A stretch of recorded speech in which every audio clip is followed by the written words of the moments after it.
Hello dears, ഇന്ന് നമ്മൾ discuss ചെയ്യാൻ പോകുന്നത് ദ വുഡൻ കപ്പ് എന്ന ഒരു ചെറിയ കഥയാണ്.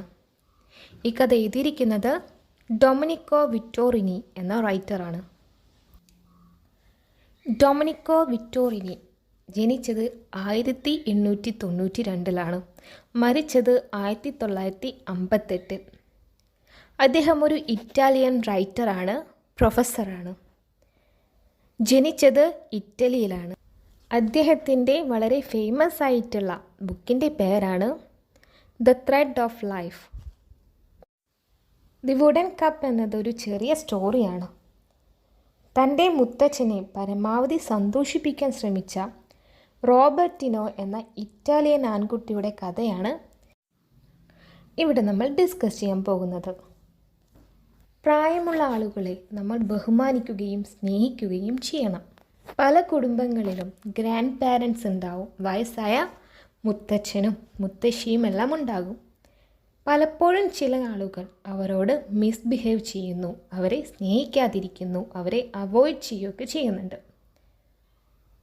പക്ഷേ അവരും സ്നേഹം ആഗ്രഹിക്കുന്ന ആളുകളാണ്. നമ്മൾ അവരെ സ്നേഹിക്കണം. എല്ലാവർക്കും വയസ്സാവും, കുറച്ചു കഴിഞ്ഞാൽ നമുക്കും വയസ്സാവും. അപ്പോൾ നമ്മളെയും ആളുകൾ സ്നേഹിക്കണമെങ്കിൽ നമ്മൾ നമ്മുടെ പ്രവൃത്തിയിലൂടെ മറ്റുള്ളവരെ പഠിപ്പിക്കണം. നമ്മൾ മറ്റുള്ളവരെ കെയർ ചെയ്യണം, സ്നേഹിക്കണം എന്നത്. എല്ലാവരും എപ്പോഴും നമ്മോടൊപ്പം ഉണ്ടാവണമെന്നില്ല, പ്രത്യേകിച്ച് വയസ്സായ ആളുകൾ. അതുകൊണ്ട് തന്നെ നമ്മൾ അവരോടൊപ്പം കൂടുതൽ സമയം ചെലവഴിച്ച് അവരുമായുള്ള കുറേ നല്ല നിമിഷങ്ങൾ ഉണ്ടാക്കാൻ ശ്രമിക്കുകയും വേണം. ദി വുഡൻ കപ്പ് എന്ന ഈ ഒരു ഷോർട്ട് സ്റ്റോറിയിലൂടെ നമുക്ക് കാണാൻ സാധിക്കുന്നത് റോബർട്ടിനോ എന്ന ഇറ്റാലിയൻ ആൺകുട്ടിയും അവൻ്റെ മുത്തച്ഛൻ്റെയും സ്നേഹബന്ധത്തെക്കുറിച്ചാണ്. ഈ സ്റ്റോറിയിലെ മെയിൻ ക്യാരക്ടേഴ്സാണ് റോബർട്ടിനോയുടെ ഗ്രാൻഡ് ഫാദർ, പിന്നെ റോബർട്ടിനോയുടെ മദർ. നമുക്കിനി കഥയിലേക്ക് കടക്കാം. The wooden cup, written by Dominico Vittorini. ഒരിക്കൽ ദൂരെയുള്ള ഇറ്റലിയിൽ റോബർട്ടിനോ എന്നൊരു കൊച്ചുകുട്ടി ഉണ്ടായിരുന്നു. അവൻ തൻ്റെ മുത്തച്ഛനെ വളരെയധികം സ്നേഹിച്ചിരുന്നു. ആ കൊച്ചുകുട്ടിയും മുത്തച്ഛനും നല്ല സുഹൃത്തുക്കളായിരുന്നു. അവർ ഒരുപാട് സമയം ഒരുമിച്ച് ചെലവഴിച്ചിരുന്നു. റോബർട്ടിനോ തൻ്റെ മുത്തച്ഛൻ്റെ മുട്ടിലിരുന്നു കൊണ്ട് തൻ്റെ തവിട്ടു നിറമുള്ള കണ്ണുകൾ നിവർത്തി മുത്തച്ഛൻ പറഞ്ഞു തരുന്ന കഥകൾ കേൾക്കാൻ ഇഷ്ടപ്പെട്ടിരുന്നു. മുത്തച്ഛൻ വളരെ നല്ലൊരു കഥാകാരനായിരുന്നു. അവനെ തൻ്റെ മുത്തച്ഛൻ പറയുന്ന കഥകൾ കേൾക്കാൻ വളരെ ഇഷ്ടമായിരുന്നു. മുത്തച്ഛൻ യക്ഷിക്കഥകളും ആവേശകരമായ വേട്ടയാടൽ കഥകളും മുത്തച്ഛൻ ഒരിക്കൽ കഴുകനെ പിടിച്ച കഥകളുമെല്ലാമാണ് പറഞ്ഞു കൊടുത്തിരുന്നത്. മുത്തച്ഛൻ നല്ലൊരു കഥാകാരനായിരുന്നു.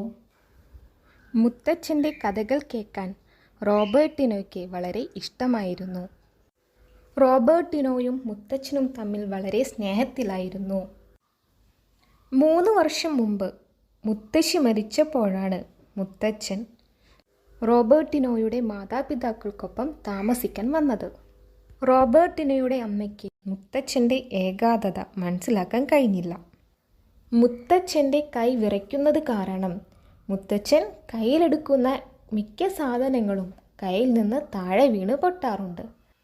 അപ്പോഴൊക്കെ റോബർട്ടിനോയുടെ അമ്മ മുത്തച്ഛനോട് വളരെ ഇംപേഷ്യൻ്റായിട്ടാണ് പെരുമാറിയിരുന്നത്. ഒരു രാത്രി അത്താഴ സമയത്ത് മുത്തച്ഛൻ കാപ്പി കുടിക്കാൻ വേണ്ടി കപ്പുയർത്തി. പക്ഷേ മുത്തച്ഛൻ്റെ കൈകൾ നന്നായി വിറയ്ക്കുന്നുണ്ടായിരുന്നു. കാപ്പി വൃത്തിയുള്ള വെളുത്ത മേശത്തുണിയിൽ തെറിച്ചു. മുത്തച്ഛൻ്റെ കൈകളിൽ നിന്ന് കപ്പ് താഴെ വീണ് പല കഷ്ണങ്ങളായി. റോബർട്ടിനോയുടെ അമ്മ മുത്തച്ഛനോട് വളരെ ദേഷ്യത്തോടെ സംസാരിച്ചു.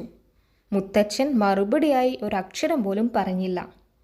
പക്ഷേ മുത്തച്ഛൻ റോബർട്ടിനോയുടെ അമ്മയുടെ കണ്ണുകളിൽ സങ്കടത്തോടെ മാത്രം നോക്കി. റോബർട്ടിനോയ്ക്കും വളരെ സങ്കടമായി. ആ സംഭവത്തിന് ശേഷം പാവം റോബർട്ടിനോയുടെ മുത്തച്ഛനെ അടുക്കളയിലെ ഒരു ചെറിയ മേശയിൽ ഒറ്റയ്ക്ക് ഭക്ഷണം കഴിക്കേണ്ടി വന്നു. ഈ പുതിയ ഏർപ്പാടിനെക്കുറിച്ച് പറയുമ്പോൾ മുത്തച്ഛൻ്റെ കണ്ണുകളിൽ സങ്കടവും തൻ്റെ പേരക്കുട്ടിക്ക് നൽകിയ പുഞ്ചിരിയിൽ സങ്കടവും ഉണ്ടായിരുന്നു.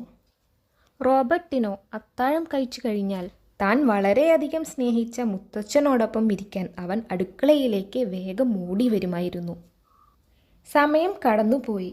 മുത്തച്ഛനെ വയസ്സുകൂടി, തളർന്നു. മുത്തച്ഛൻ്റെ കൈകൾ കൂടുതൽ വിറച്ചു.